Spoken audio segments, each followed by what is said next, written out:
It's been nearly 1 year since Justice Brett Kavanaugh's confirmation was rocked by allegations of misconduct. Back then, his accuser claimed it was her civic duty to come forward. Remember this? I am here because I believe it is my civic duty to tell you what happened to me. My motivation in coming forward was to be helpful and to provide facts about how Mr. Kavanaugh's actions have damaged my life so that you could take into a serious consideration as you make your decision. Well, now, newly uncovered video of her lawyer is raising some questions about that testimony. He will always have an asterisk next to his name. When he takes a scalpel to Roe v. Wade, we will know who he is, we know his character, and we know what motivates him, and that is important. It is important that we know, and that was part of what motivated Christine.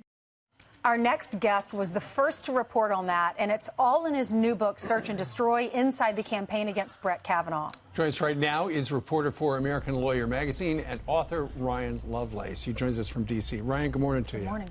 Morning.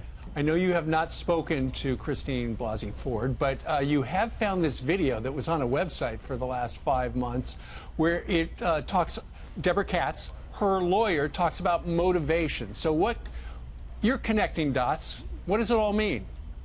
Well, in looking at this and in reporting Search and Destroy out, I spent a lot of time listening to Deborah Katz's public comments, going to her talks, watching what she does and talking to people that are her adversaries. And in hearing her say that her client was motivated by Roe v. Wade, particularly by tainting anything Justice Kavanaugh might do by it, for me, it raises two big things. The first is it contradicts much of what Deborah Katz said at the time as Christine Blasey Ford's lawyer, that Christine Blasey Ford was ambivalent about all of this. And it contradicts what you just showed, that Christine Blasey Ford was saying this was all about her civic duty. It raises a lot of questions regarding what was the actual motivation. And if she was, in fact, motivated by trying to taint Justice Kavanaugh, for what purpose was that? And then, secondly, as you mentioned, this video has been available publicly for some time, but really no one in the press has paid attention to it. And I really think it starts to show some of the negligence that went on in terms of the coverage of this story and really investigating and getting to the bottom of all of the intent and motivation of what happened. And Ryan, had people known about this motivation comment, perhaps those senators would have directed their questions differently. Absolutely, I think they would. I mean, I think when we were watching the hearings at this time last year, one of the things that we saw was Rachel Mitchell, the questioner for Republicans, asking very sympathetic, probing questions, but not adversarial. But perhaps if they knew that the motivation as described by Deborah Katz differed from what Christine Blasey Ford had said, if they knew the things that were revealed after the hearing happened, I think there would have been a lot of different questions. What's your biggest question left? Well, I think there's a few, frankly. What Christine Blasey Ford said happened has only been corroborated by her. When it happened, where it happened, she can't quite say. So then we have to get to, well, why did this happen? And we haven't heard from her directly about why this happened, whether or not Deborah Katz is correct in saying this. Now, Deborah Katz, in talking about her strategy, said you need a legislative strategy, you need a press strategy, you have to have organized forces and work with nonprofits and the rest of that. And so it really begs the question, was Christine Blasey Ford working with all of those organized forces that Deborah Katz mentioned that had been trying to cancel Kavanaugh's nomination from the very beginning and really even before he got picked? Ryan, tell us about your book, Search and Destroy.